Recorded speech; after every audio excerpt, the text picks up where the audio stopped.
गुरुर्ब्रह्मा गुरुर्विष्णुः गुरुर्देवो महेश्वरः गुरुः साक्षात् परब्रह्म तस्मै श्री गुरवे नमः।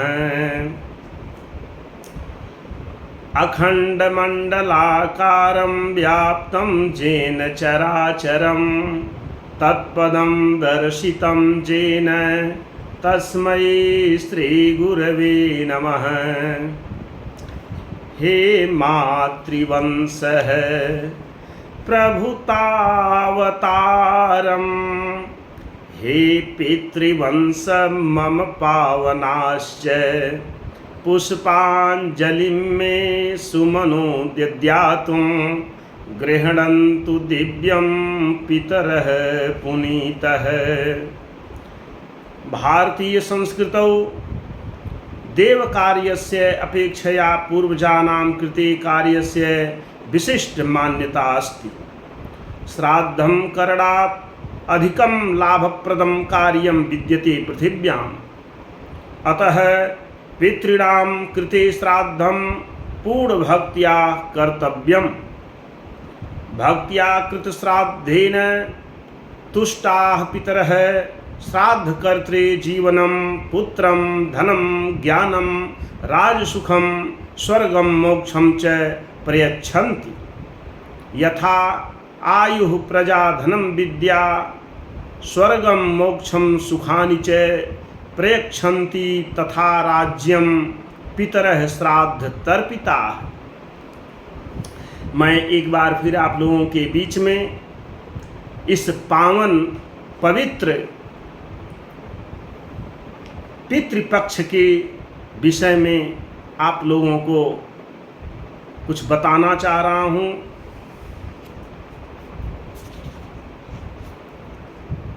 शास्त्र कहता है देव कार्यादपि सदा पितृकार्यं विशिष्यते। देव कार्य की अपेक्षा पितृकार्य की विशेषता मानी गई है। अतः देव कार्य से पूर्व पितरों को तृप्त करना चाहिए।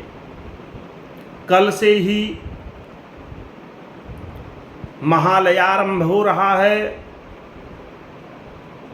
समस्त सनातन धर्मावलंबियों के यहाँ उन लोगों के पूर्वज पितृगण पितृदेवता महालयारंभ में ही पधारेंगे आएंगे।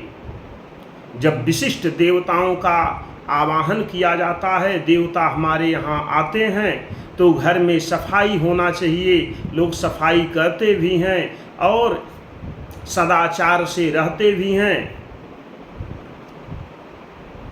और सुंदर सुंदर पकवान भी बनाते हैं, खाते और खिलाते हैं।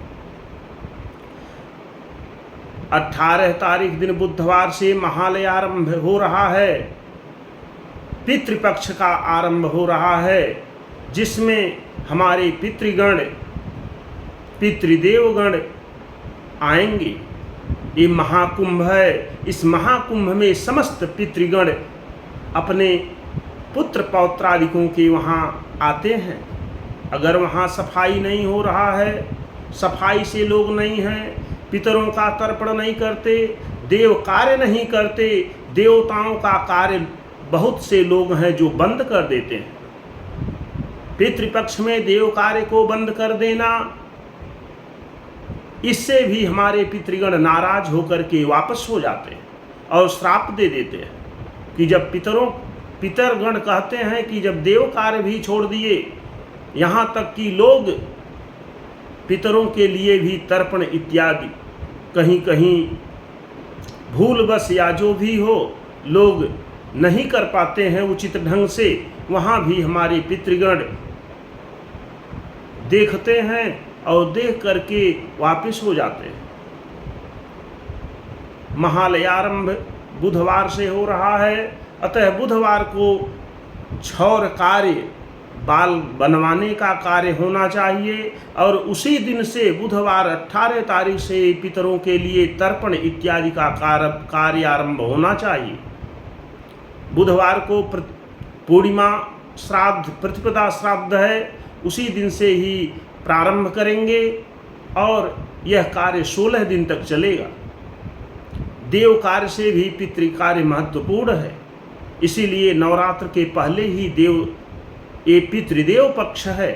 कुछ लोग तो यहाँ तक कि कहते हैं कि इसमें शरीर अपवित्र हो जाता है, इसमें कोई कार्य नहीं करना चाहिए, यहाँ तक कि देव कार्य भी लोग बंद कर देते हैं। देव कार्य बंद नहीं करना चाहिए। सर्वप्रथम नित्य क्रिया से निवृत्त होने के बाद में देवताओं का तर्पण करें, तर्पण के बाद में देवताओं का पूजन अर्चन करें।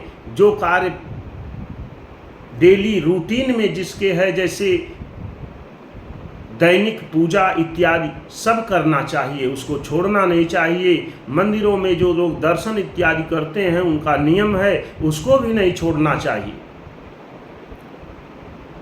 और बढ़ा करके करना चाहिए, जितना बन सके और बढ़ा करके पूजा पाठ इत्यादि करना चाहिए। और देवताओं का भी, पितरों का भी साथ साथ करना चाहिए। कुछ लोग तो कहते हैं मैं गया कर लिया और बद्री नारायण भी कर लिया, तो अब श्राद्ध करने की कोई आवश्यकता नहीं है। और शास्त्र कहता है कि अगर गया भी हो गया और बद्री नारायण में ब्रह्म कपाली पर पिंडदान कर लिए, तो केवल पिंडदान वर्जित है। उस समय पिंडदान ऐसे लोगों को नहीं करना चाहिए। और ब्राह्मण भोजन तर्पण अवश्य करना चाहिए। जैसे देवताओं का प्रतिदिन पूजा करते हैं, ऐसे पितृ देवताओं को तर्पण भी प्रतिदिन करने का विधान है। अगर प्रतिदिन नहीं हो पा रहा है भाग दौड़ के जीवन में, तो इस 15 दिन 16 दिन का जो आपको महाकुंभ में जो पितृगण आते हैं उनका तर्पण इत्यादि ब्राह्मण भोजन अवश्य कराना चाहिए। किसी भी हालत में तर्पण और ब्राह्मण भोजन श्राद्धादि क्रिया बंद नहीं करनी चाहिए। इस संसार में हमें लाने का माध्यम जो माता पिता बने, उनके प्रति पुत्र का भी दायित्व होता है कि उनके प्रति समर्पित भाव से उनके लिए तर्पण श्राद्धादि क्रिया करें। एवं विधानतः श्राद्धम कुर्यात् स्व विभवोचितम। अपने वैभव के अनुसार उचित ढंग से विधि विधान से श्राद्धादि क्रिया करनी चाहिए। जो शांत मन होकर विधिपूर्वक श्राद्ध करता है वह संपूर्ण पापों से मुक्त होकर जन्म मृत्यु के बंधन से छूट जाता है। हमारे पितृगण जब प्रसन्न होते हैं, जब उनका तर्पण आदि क्रिया करते हैं, प्रसन्न होंगे तो आयु प्रदान करते हैं, पुत्र धन इत्यादि प्रदान करते हैं, विद्या प्रदान करते हैं, राज सुख प्रदान करते हैं, स्वर्ग और मोक्ष तक भी प्रदान कर देते हैं। तो ऐसे पितरों का कार्य बहुत ही सुचारू ढंग से और बहुत ही प्रेम से श्रद्धा से करना चाहिए। श्राद्ध का अर्थ ही है कि जो श्रद्धा से किया जाए। अश्रद्धया पितृन् उद्दिश्य विधिना क्रियते यत्कर्म तत् श्राद्धम। श्रद्धा से ही श्राद्ध शब्द की निष्पत्ति होती है। श्रद्धार्थमिदं श्राद्धम, श्रद्धया कृतं संपादित मिदम श्रद्धया दीयते यस्मात् तत्श्राद्धम। जो श्रद्धा से किया जाए वही श्राद्ध है। और इसमें अच्छे ब्राह्मणों को, जो वेदज्ञ हों, शास्त्रज्ञ हों और कच्छ मच्छ खाने वाले न हों, ऐसे ही ब्राह्मणों का पूजन करके उन्हें श्राद्ध में भोजन कराना चाहिए और कराने का विधान भी है। सर्वप्रथम ब्राह्मणों को निमंत्रण दें, इसके बाद आने के बाद बैठा करके पैर धोएं, चंदन लगाएं, उसके बाद प्रेम से उन्हें भोजन जो बना हो उसको खिलाएं, जिमाएं। और जो श्राद्धादि कार्य में भोजन कराने का विधान है वह कुतुब काल है। कुतुब काल जो होता है वह बड़ा ही पितरों को अति प्रिय है। वह कुतुब बेला दिन में 11:36 से 12:24 का समय होता है। 11:36 से दोपहर में, 11:36 से 12:24 के अंदर ही भोजन कराने का विधान है। कुछ लोग 9 बजे 10 बजे तक ही खिला देते हैं, ये शास्त्र सम्मत नहीं है। भगवान राम जी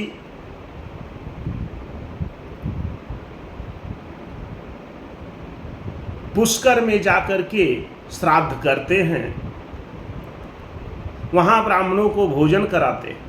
पद्म पुराण का वाक्य है, पद्म पुराण में आया है कि प्राचीन काल में भगवान श्री राम जी जब भगवती सीता तथा लक्ष्मण के साथ चित्रकूट से चल करके महर्षि अत्रि के आश्रम में गए थे, तो अत्रि जी से प्रश्न किया था कि हे मुनिवर, इस धरती पर सबसे पवित्र जगह कौन सा है जहां श्राद्धादिक क्रिया करने से पितृगण को मोक्ष प्राप्त हो जाए और आत्मा को शांति हो, ऐसा कौन सा जगह है? तो मुनिवर अत्रि बहुत प्रसन्न हुए और बोले कि हे वत्स, हे राम, आपने बड़ा उत्तम प्रश्न किया है। मेरे पिता ब्रह्मा जी द्वारा निर्मित एक उत्तम तीर्थ है जो पुष्कर के नाम से प्रसिद्ध है। वहां जाकर के जब आप पितरों के प्रति श्राद्धादि कार्य करेंगे, पिंडदान करेंगे, तो आपके पितर अतिशय प्रसन्न हो जाएंगे, स्वर्ग लोक को जाएंगे। राम जी यह सुनकर बड़े प्रसन्न हुए और जाकर के पुष्कर में वहां पर अभियोगा तीर्थ में स्नान करके, अभियोगा तीर्थ है, बावली है बड़ी, उसी में स्नान किए और वहीं पर तर्पण इत्यादि श्राद्धादि कार्य किए। और वहीं पर मार्कंडेय जी आ गए। मार्कंडेय जी अपने ऋषियों की, अपने मंडली के साथ आते हैं। राम जी, श्री राम जी निमंत्रण मांगते हैं और वह सब स्वीकार भी कर लेते हैं। जब कुतुब बेला आया 11:36 से 12:24 का समय, तो उसी में ऋषि मंडली सब पधारे और भगवान श्री राम जी, लक्ष्मण जी, सीता जी, ये सब ऋषियों को भोजन करा रहे हैं। भोजन करते समय महाराज दशरथ, उनके दो और पूर्वजगण आकर के ब्राह्मणों के पास उपस्थित हो गए, उनसे चिपक करके बैठ गए। ब्राह्मण भोजन कर रहे हैं, अतिशय प्रसन्न हो रहे हैं पितृगण। माता सीता उस समय जाकर के पीछे झाड़ी में छुप जाती हैं। जब भोजन करके चले गए ऋषिगण, तो श्री राम जी पूछते हैं कि सीते, आप क्यों यहाँ से चली गईं? ब्राह्मण भोजन कर रहे थे, आप क्यों यहाँ से चली गईं? तो माता सीता जी बोली कि नाथ, मैंने जो आश्चर्य देखा उसे मैं बता रही हूँ। क्या आश्चर्य? आपके द्वारा नाम गोत्र उच्चारण करते ही स्वर्गीय महाराज यहाँ आकर उपस्थित हो गए और उनके साथ उन्हीं के समान रूप और रेखा वाले 2 और पुरुष आए थे, जो सब प्रकार से आभूषण धारण किए हुए। वे तीनों ही ब्राह्मणों के शरीर से सट गए थे। प्रभु, ब्राह्मणों के अंगों में मुझे पितरों के दर्शन हो रहे थे। उन्हें देखकर मैं लज्जा के मारे आपके पास से हट गई थी। मैं स्वर्गीय श्री महाराज जी के सामने कैसे खड़ी होती? पितृ देवता हैं वो ब्राह्मणों, जो अच्छे ब्राह्मण होंगे, सुशील होंगे, वेदज्ञ होंगे, शास्त्रज्ञ होंगे, आचरण से युक्त होंगे, पितृगण उनके पास आते हैं और जो वो खाते हैं उसी से पितृगण तृप्त हो जाते हैं। भक्षा भक्ष्य का विचार न करने वाले ब्राह्मणों को, जो कच्छ मच्छ इत्यादि खाते हों, उनको ब्राह्मण श्राद्ध में भोजन कराने का विधान नहीं है। यहाँ तक कि कहा गया है शास्त्रों में कि देव कार्य में ब्राह्मणों की परीक्षा तो नहीं लेनी चाहिए, लेकिन पितृकार्य में परीक्षा लेने में भी दोष नहीं है। उनको भली भांति जांच और परख करके ही उन्हें पितृकार्य में निमंत्रण देना चाहिए। कुछ लोग इस पितृपक्ष को ऐसा मानते हैं कि ये ठीक समय नहीं है, इसमें शरीर अशुद्ध हो जाती है। यहाँ तक कि मैंने सुना है कुछ लोग इसको मरपक्ष इत्यादि के नाम से कह देते हैं। सो बिल्कुल ठीक नहीं है। ये महालयारंभ जो हो रहा है, पितृपक्ष है, ये महाकुंभ है पितरों का, पितृदेवताओं का। इसमें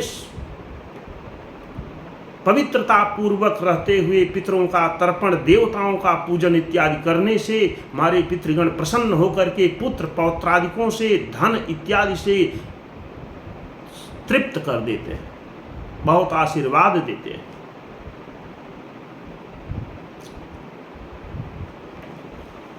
अतः देव कार्य भी नहीं छोड़ना चाहिए और पितृकार्य तो करना ही चाहिए।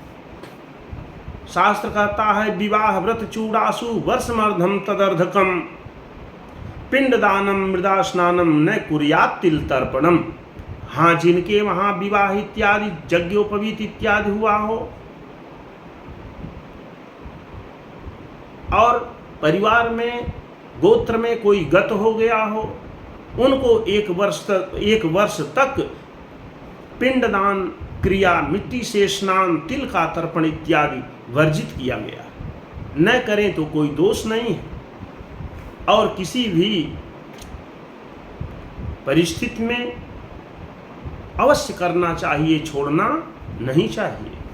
और ब्राह्मणों को भी चाहिए कि श्राद्धादि कार्य में भोजन एक ही जगह करना चाहिए। बहुत लोगों को संतुष्ट करने के लिए एक जगह से दो जगह से तीन जगह, यहाँ तक कि कई जगह वो लोग भोजन कर लेते हैं। ऐसे लोग अपना भी कल्याण नहीं कर सकते और जहाँ भोजन करेंगे वहाँ भी कल्याण, वहाँ क्या कल्याण करेंगे, उनका भी कल्याण नहीं होने वाला। अतः 18 तारीख दिन बुधवार से महालयारंभ होगा। उसी दिन बाल को बनवाएं, पितृतर्पण इत्यादि प्रारंभ कर दें और 16 दिन का कार्य है ये। अनवरत जारी रखें और पितरों का आशीर्वाद प्राप्त करें। कोई किसी प्रकार की अगर मन में संदिग्ध प्रश्न उठ रहे हों तो मेरे नंबर पर कॉल करके आप लोग संपर्क कर सकते हैं। और मेरा वीडियो अच्छा लगा हो आप लोगों को तो अवश्य इसे सब्सक्राइब एवं लाइक करें, कमेंट में अवश्य लिखें, धन्यवाद जरूर दें, ताकि हर पर्वों के लिए, हर एक आने वाले व्रत त्योहारों पर मैं सुंदर आप लोगों को अच्छे ढंग से उसका निर्णय दे सकूं। जय श्री राम, जय श्री राधे। ओम नमो राघवाय। ओम श्री पितृभ्यो नमः।